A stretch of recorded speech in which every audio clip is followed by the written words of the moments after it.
Hey guys, so last night I made a video. I already posted, but that one wasn't money, and we like money. I love it, but we got to learn some stuff today instead of talking about how much I spent on this machine. You watch that video, tell me what you think about it.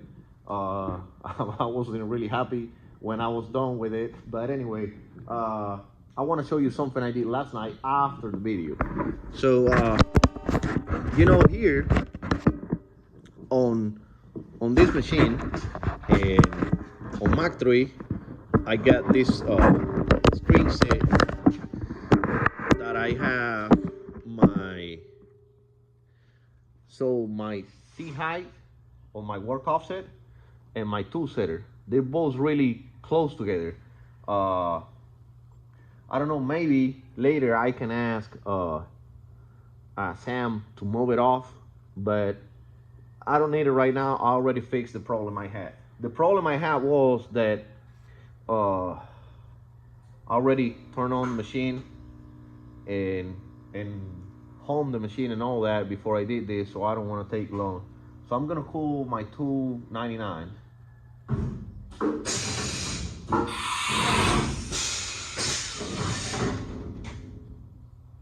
So I got my 299 in, right? And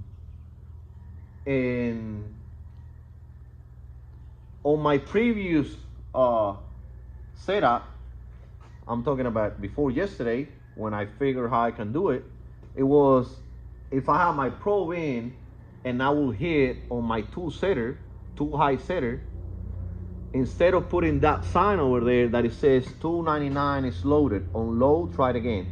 Because what happened was, anytime I was hitting there, even though my probe was on the machine, on the spindle, it was just trying to send my probe over to my tool setter, and you cannot do that because you cannot set your tool setter, your tool probe as a regular tool, because once you push in it, you're not gonna get the same tool height. So that's something that cannot happen, either one of them. You cannot send your tool probe over to your tool setter to calibrate it. You cannot do that. That's only for, for hard tools, so it would push on it and you get that. Right now what I did, so I got my 99 over there, is now it's not gonna let me do it. And I'll show you how I did it. Let me reset here. This mouth is this is how I did it. So I start looking here, and this is only if you have this screen set, or you got a screen set that looks like this, but you have this probing tab that looks like that. You gotta have, like I always say, these DROs, so that macro will work, because that macro is getting information from all those DROs in order to work. Okay, so I got my variables. Yes, I got my variables here, and I kept looking and I got one variable that says tool number equals current tool. So my variable tool number, which is tool and NO, that's my current tool, get current tool. So this macro is actually getting current tool as soon as it starts running.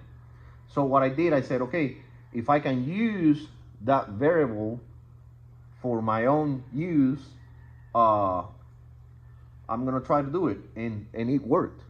It worked for me. So I was trying to get, for example, let's say on my diagnosis page, anytime, see that LED over there, that one, that's my output on that relay. You know that relay that turns on when I got my probe in?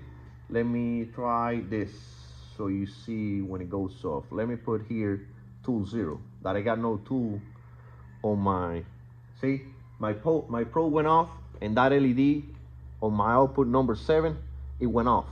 So I was trying to use that LED to tell the macro, listen, do not run if that LED is on. And that is a way to do it. It could have been done like that, but it wasn't really practical for me. Why? Because uh, because see, back again, as soon as I put 99, my probe is in, it's on. So let's say I want to change the tool, the number on that tool for any reason, that it will change the tool number, but and that LED will still, I will have to change output.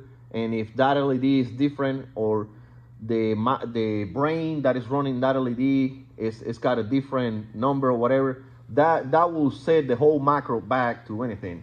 I mean to many things that I will have to change. So doing it this way, I believe is the easiest way. And hopefully, I don't know if Sam, that he builds these things for me, he can add this macro. I might just send it to him, and it will be really simple, because the only thing you have to do is just add this little part here where it says check for errors on that macro. I'm gonna get closer over there, and hopefully you see what I'm talking about. I know, like Sam or my friend Thomas, you can probably have done a lot better than what I did here, but I cannot get complicated because I'm not really good at this, like most of you are. But just what I did, I said, okay, if my variable on this macro get tool, get current tool, which is the DRO of my tool, my current tool, the tool that is on the spindle, is that tool number. So I use that same variable, and I put like if tool number equal 99, right?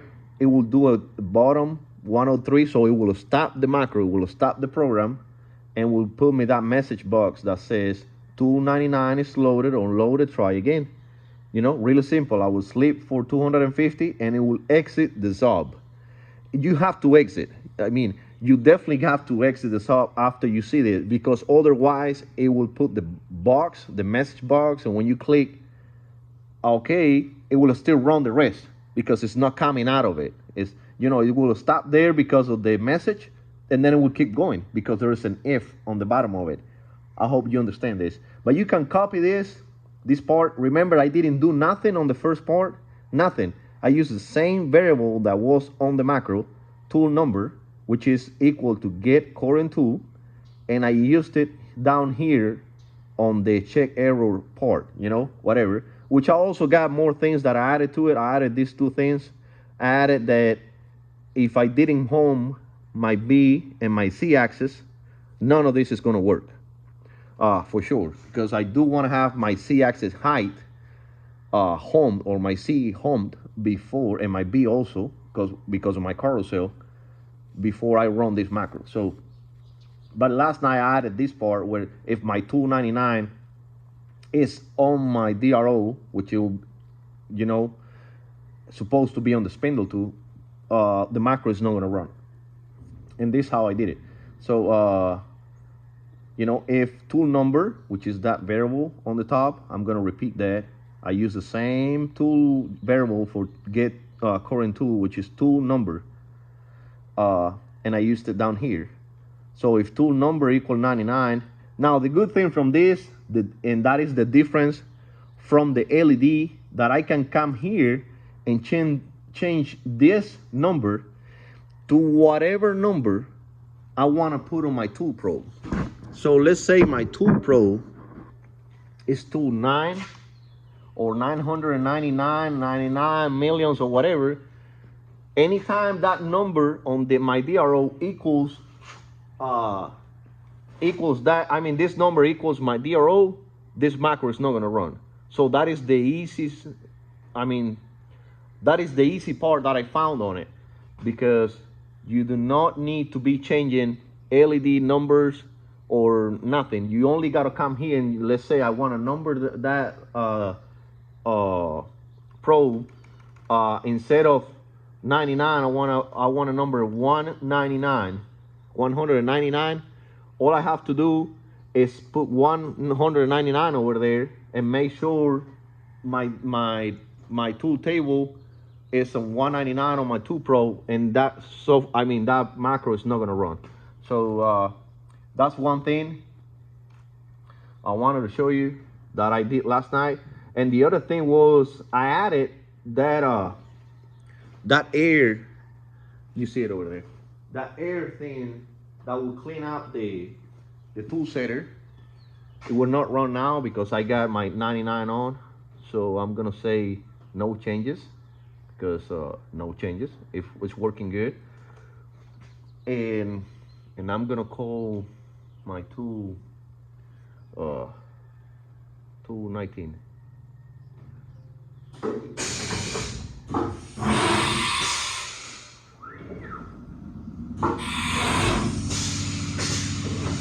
Okay, gonna call my tool 19, and I'm gonna get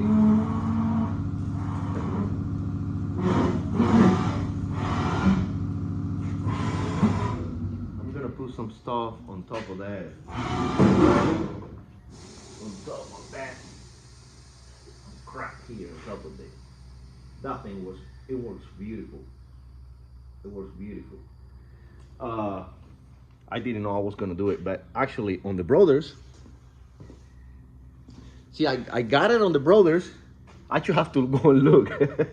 I got it on the Brothers, but it's kind of a little bitty hose, maybe like a 4mm hose or something like that, 3/16 maybe.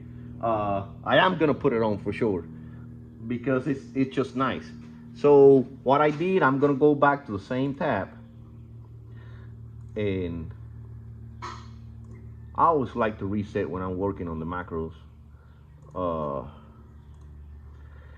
So what I did, so it will check if my 299 is not in, and all my other conditions, like it have to be home on C and B axis, and my LED cannot be on, the Pro LED. And then what I did here before, the main working part of the macro itself, which is only this part right here, I put it activate signal output 8, a sleep for 200. So that 200 over there, you can just change it for whatever number, extension, timing you want that probe to be cleaning, or that air to be cleaning the setter, to that setter to be clean. So I just put for 200 milliseconds. You can put it for whatever you want, and I hope you're looking at it and you know what I'm adding it to. So it's right on the main working, right above the main working part, so right above it, on top of it or whatever. And I'm only sleeping for 200 milliseconds. It's like, just 1 second, not even a second, less than a quarter of a second, a fifth of a second, pretty much. And this is how it's gonna work. We'll show you now. No, I'm not gonna do any changes to it, and I'm gonna get you close to it. That stuff over there.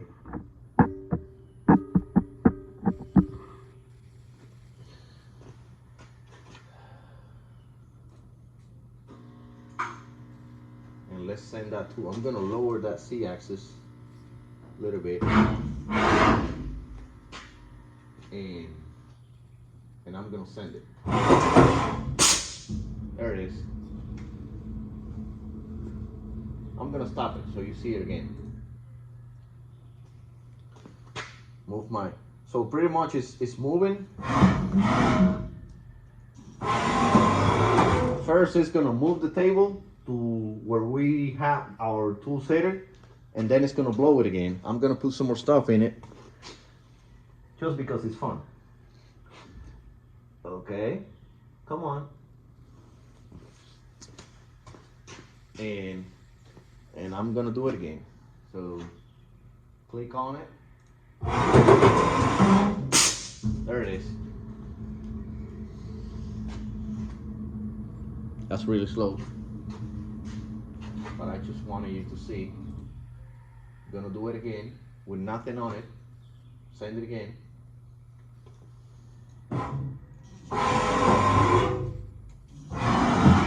So it's gonna move first.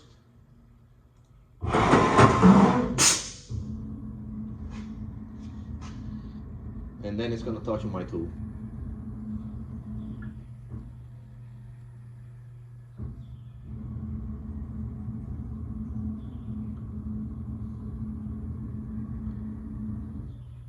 That's it, guys. So I wanted to show you that it was really easy to hook up. That's a 6mm airline. You can even use a 1/4 inch. It will fit on it, kind of tight, but a 1/4 inch will fit. I did use one of the same solenoids back here on this side. See, I got 2 more left, but this one here is the one going to my tool setter. I gotta cut that hose. I didn't boil it, but I warm it up on, you know, hot water, so I can stretch it out because it had a lot of loops in it or whatever. So yeah, I also extended the time on to 120 minutes on the steel. It barely drops, but I already saw some oil down there on my Z-axis. So Z-axis is actually oiling, like I said before, better than the lower axis is. But anyway, that is done over there.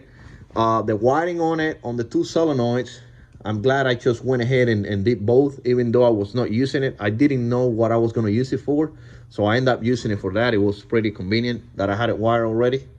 I don't have wire for this one, but this one I just had it hanging over there, and I actually ran it.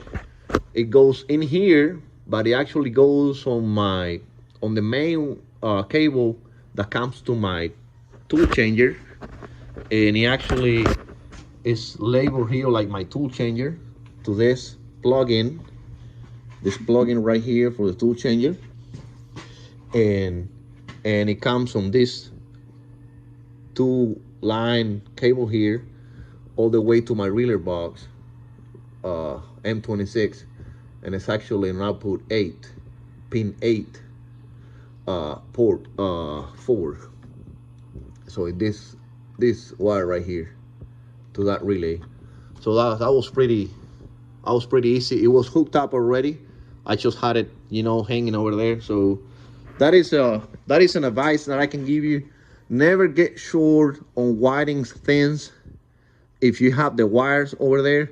So I didn't want to, I didn't know what I was going to use it for, but I wasn't going to just cut the wire and let it inside, because it didn't make any sense. So if you got 7 lines, make sure you use them for something else.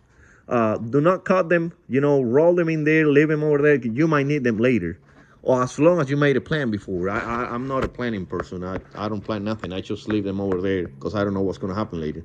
But my advice is never stay short on the wires. Just do not cut them. Do not run less wire than you think you're going to need to, because you might going to need them later. Just like I did on that solenoid. I didn't know what I was going to use it, but I was not going to stay short on a solenoid, and that's what we got over there.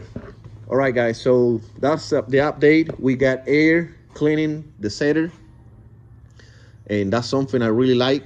My 2-liter VFDs came a little bit ago. I'm not going to work on that. I got a transmission to build now, but yes, that's it. We got that update, and I hope you got information on that macro. That's really important, that you hit on it, and it never works if you have your probe in. It can only work if you have anything else besides your probe, okay? All right, and also you can even do it if it's got the probe or any tool. Coach, I'm gonna change it. So let's say I have nothing on my spindle. I don't want to send my spindle down to my tool setter. So I'm gonna fix that. I might show you later. So it's gonna be either 99 or 0. I'm gonna try to fix that over there. So if I don't have any tool on my spindle, it's not gonna be able to do a tool setter. There's no point on it because I'm not setting any tools. All right, guys. Well, thank you so much for watching, and I'll see you on the next one. I hope you like the video on the money. deal. I believe I'm gonna be the only one not liking it. But all right, I'll see you on the next one.